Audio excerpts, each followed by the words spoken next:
கர்த்தருடைய வேதம் சொல்லுது, இயேசு கிறிஸ்து நமக்காக பிறந்தவர். ஏசாயா தீர்க்கதரிசி 9வது அதிகாரத்தில் சில வசனங்களை நான் உங்களுக்கு வாசிக்க விரும்புகிறேன். இயேசு பிறப்பதற்கு ஏறத்தாழ 500 வருடங்களுக்கு முன்னால ஏசாயா தீர்க்கதரிசி ஒரு காரியத்தை சொல்லுகிறார். அவர் என்ன சொல்றார்னா, நமக்கு ஒரு பாலகன் பிறந்தார், நமக்கு ஒரு குமாரன் கொடுக்கப்பட்டார், கர்த்தத்துவம் அவர் தோளின் மேல் இருக்கும், அவர் நாமம் அதிசயமானவர், ஆலோசனை கர்த்தா, வல்லமையுள்ள தேவன், நித்திய பிதா, சமாதான பிரபு எனப்படும். இதுல முக்கியமான வார்த்தை என்ன அப்படின்னு கேட்டீங்கன்னா, நமக்கு என்பதுதான் முக்கியமானது. நமக்கு என்ற இந்த சொற்றொடர் இதை வாசிக்கிற விசுவாசிக்கிற எல்லாருக்கும் சொந்தமானது. அப்ப நமக்கு ஒரு பாலகன் பிறந்தார், நமக்கு ஒரு குமாரன் கொடுக்கப்பட்டார். அவர் ஒரு காலத்தில் ஒரு குடும்பத்திலே பிறந்தார், ஒரு நாட்டிலே பிறந்தார், யூத இனத்திலே பிறந்தார். ஆனால் யூதர்களுக்காக மாத்திரமல்ல, அந்த குடும்பத்திற்காக மாத்திரமல்ல, ஒட்டுமொத்த உலகத்திற்கும் நமக்காக அவர் பிறந்தார். அவர் நமக்காக பிறந்தார் என்று சொல்லும்போது அதுக்கு பின்னால் அவரை பற்றி சொல்லியிருக்கிற காரியங்கள் எல்லாமே நமக்காகத்தான்.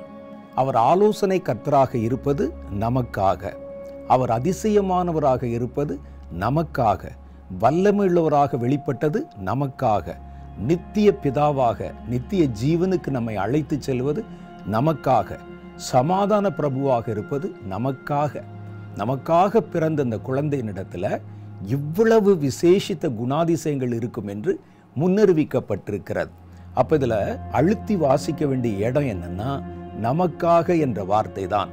அதன் பின் வருகிற சமாதானமாயிருந்தாலும், அதிசயங்களாக இருந்தாலும், ஆலோசனைகளாக இருந்தாலும், தேவனுடைய வல்லமையாக இருந்தாலும், நித்தியத்துக்கு அடுத்த காரியங்களாக இருந்தாலும் எல்லாம் அவர் மூலம் நமக்காக கொடுக்கப்படுகிறது என்பதைத்தான் இந்த தீர்க்க தரிசன வார்த்தை நமக்கு வெளிப்படுத்தி சொல்லுகிறது. அவர் தனக்காக வரவில்லை, ஒரு இனத்துக்காக வரவில்லை, ஒரு குடும்பத்துக்காக வரவில்லை. வந்தவர் எப்படிப்பட்டவர் என்பதெல்லாம் அவர் நமக்காக என்ற வார்த்தையில எல்லா காரியங்களும் நமக்கு சொல்லப்பட்டிருக்கிறது. இன்றைக்கும் கர்த்தர் அதிசயங்களை செய்கிறவர். அதை இயேசுவின் மூலமாக செய்கிறார்.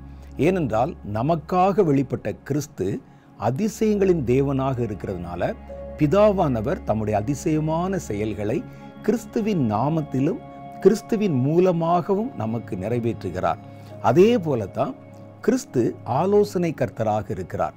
அவருடைய ஆலோசனைகளுக்கு முடிவில்லை என்று வேதத்தில் எழுதியிருக்கிறது. உன்மேல் என்னை கண் வைத்து உனக்கு ஆலோசனை தருவேன் என்று கர்த்தர் சொன்னாரே. தேவனுடைய ஆலோசனை என்பது விசேஷமானது. அவர் நாளை மறுநாள் ஒரு தலைமுறை தாண்டி என்னெல்லாம் நடக்கும் என்பதை அறிந்துதான் ஒரு ஆலோசனை நமக்கு தருவார். மனிதர்கள் தருவது மாதிரி ஒரு குறிப்பிட்ட காலத்துக்கோ குறுகிய நேரத்துக்கோ சொல்லப்படுகிற ஆலோசனை அல்ல, அது நித்திய ஆலோசனைகளாக வெளிப்படும். அதனால தான் அப்படிப்பட்ட ஆலோசனை கர்த்தர் நமக்காக பிறந்தார், நமக்கு ஆலோசனை கொடுப்பதற்காக. அப்ப நீங்க இயேசுவை பயன்படுத்தி கொள்ள விரும்பினால் கர்த்தரிடத்திலிருந்து வெளிப்படுகிற அதிசயங்கள், ஆலோசனைகள், வல்லமை, சமாதானம், நித்தியத்துக்கு அடுத்த காரியங்கள் எல்லாவற்றையும் நமக்காகத்தான் அவர் சுமந்து வந்தார். அவருடைய மாம்சத்திலையும் அவருடைய ஜீவன்லையும் இவைகள் எல்லாம் இருக்கிறது. அது நமக்காக கொடுக்கப்பட்டிருக்கிறது. ஒரு குமாரனுடைய வடிவத்திலே கொடுக்கப்பட்டிருக்கிறது.